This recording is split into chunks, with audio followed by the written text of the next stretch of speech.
kind of reaffirm all the work that you're putting in? Very big honor. I'm pretty happy to hear that, and I just know there's more work to do. So I was pretty excited, obviously, but there's more work to be done. I hope to have another season just like that this season. What's Major League camp been like for you? Getting an invite to MLB spring training. What's that like for you? Oh, it's been great. I've gotten to, talk to some of the guys, learn from them. That's the biggest thing, is being able to learn from them, what they do, how they go about doing their work and their routines. And it shows me what I really need to do to get myself to the big leagues, because that's my goal, to get to the big leagues. And just watching them do their thing, it's pretty cool. So it's a learning experience, and it's fun to be around them doing my work as well. So. Juan, how are you going to carry your success from 2021 into this spring training and hope to break camp with this club? Hi, Kathy. How you doing? Just try to do the same. Not trying to not put any pressure on myself. Just play the game. Like if we were playing back when we were kids playing Little League, just enjoy the game and just try to show them what I can do to help this team win a World Series. That's our goal as an organization. Matthew, you had such a great finish to last season. Have you carried that momentum? I know it's been a long time off, but you feel like you've been able to carry momentum into this camp? Yeah, definitely.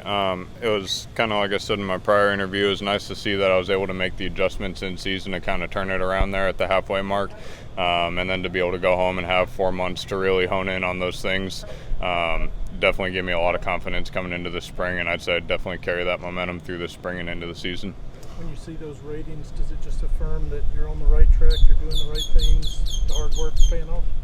Yeah, I try not to really pay attention to anything that's not myself and something that I can directly control, because at the end of the day, it's about being consistent and having the routines and the processes and all that kind of stuff. And stats and analytics are great to kind of reflect and see where you need work, but they don't make you go out there and throw strikes or get guys out. So at the end of the day, for me, it's about stepping on that mound and competing against the guy in the batter's box. When did you find out about being invited to Major League camp? I believe it was probably like a few days before I got down here working early. Okay. I got the call from Gary, just telling me that I was invited. Just to be ready. Right, so right. What was it Exactly. like then?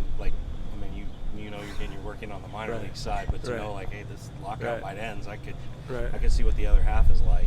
To be honest, I wasn't too worried about the lockout right now. Like once the minor league spring training started, I got about my work. I want to be ready for the season, and I'm going to be playing on a different minor league team, so I want to be ready. It wasn't really any different how I went about it. Obviously it was cool to know that I was invited, but like when it got down to it, I didn't really think about it too much. And now that the lockout's over and we're back in it, it's a pretty cool experience to be here. Jordan, what does a successful 2022 look like for you? How do you measure what a successful year would be? Oh, that's a good question.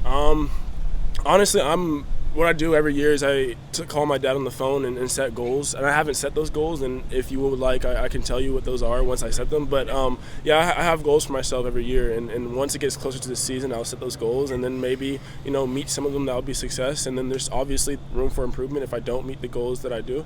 So I feel like a successful year would be just meeting those goals and just mapping out my plan for myself. Jordan, In general, is that like I want to end up at this level? Right. Is it like that kind of thing? Right. See, I really don't think about it like that. I feel like if I'm doing my thing and doing well and what I feel like is doing good work, I feel like that will just I'm not the judge of it, and I'll end up where I end up. But as of right now, I'm gonna focus what I can can control, as Libby said, and just figure out where I'll end up. You're a pro, but are you a guy who gets starstruck? And is there a veteran who you wanted to kind of pick their brain and get ideas from? Right. This camp? Obviously, there's a lot of guys with experience. Arenado, Goldschmidt. Those guys. They've been here for a while. So just watching them. Obviously, as a kid, I watched them as well. Growing up, loving baseball, love watching baseball. So those guys probably stand out to me the most. Just how about they go about their work and their experience. Jordan, For sure. did you meet your goals last year that you set with your dad? I've met a few. The only one I didn't, I think I went a little bit over my error rating at third base, but hopefully I can fix that this year for sure. But you hadn't met all the other ones? Yeah, I've met all the other ones that I wanted to. Yes, Is your dad the final judge on that? He's just, he's been with me the whole way, so, I just like talking to him about it. He keeps me comfortable and out of my head, so, talking to him about my goals in baseball just really helps me. What was the experience at Dodger Stadium like last year? Did that give you kind of like a sneak peek of this camp at all, or help in any way? Yeah, for sure. Like for me, going there was an unbelievable experience because I've never been invited to big league camp, so I was a total stranger there. So it just helped me to meet everybody and just see how they get prepared on a really important game, like as a wild card game. So it was fun. It was a great experience to be there. Juan, when you see the news about the designated hitter coming to the National League, is that something that you think about that maybe could be as an additional opportunity for yourself? I mean, for sure, it's an additional opportunity, additional spot in the roster or even in the lineup. But at the end, I just want to show them what can I do and just try to be there and win some ball games. That's all. Matt, how much did you throw live to Nolan this winter? I didn't face him at all until I got out here, actually. Yeah. And how was the winter in general? Like, do you have to change anything about your approach with all the strangeness, or was it pretty well normal for you? No, I'd say it was pretty normal for me. I work with a guy in the off season that I've been working with since I was 11 years old. Still the same guy I've always talked about. So I feel like we have our routines down pretty pat, and I feel like he knows my body better than anyone besides myself. So it was a pretty normal off season, a little extra time in there this year, but that never hurt, and we got to business, and now we're here. How'd the lab go out here? Good so far. Feeling really good. Matthew, when you're looking at yourself from a personal evaluation, what are you hoping to see that to you would dictate that you are Major League ready? I feel like I've been Major League ready in my head, at least since the day I stepped on a high school mound. I think you have to have that kind of confidence to be able to compete at that level when you get there. Obviously, there's things that have to be worked on, but I like to kind of view it as a continuous evolution. It's a never-ending process. If I were to make it to the major leagues tomorrow, I'd still have every day that I spend there is a day that I can still learn something and continue to grow. So I'd say that's kind of the uncontrollable for me, and right now I'm looking to look in the mirror every night and feel like I'm a better version than I was the day before of myself.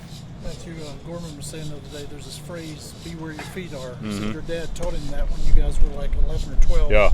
How important is that to stay present and not look too far ahead? Yeah, I think, if you have a big picture goal in mind and you're always thinking about it, that takes away from your ability to focus on the here and now and the day-to-day. So, while my big picture goal might be getting to the big leagues or winning a World Series or whatever, my ability to accomplish those goals lies within my ability to master today. So I think that's a very valuable piece of information that he shared with me, and something I think we're all striving to continuously get better at. Thank you, guys. Thanks, Appreciate it. Matthew.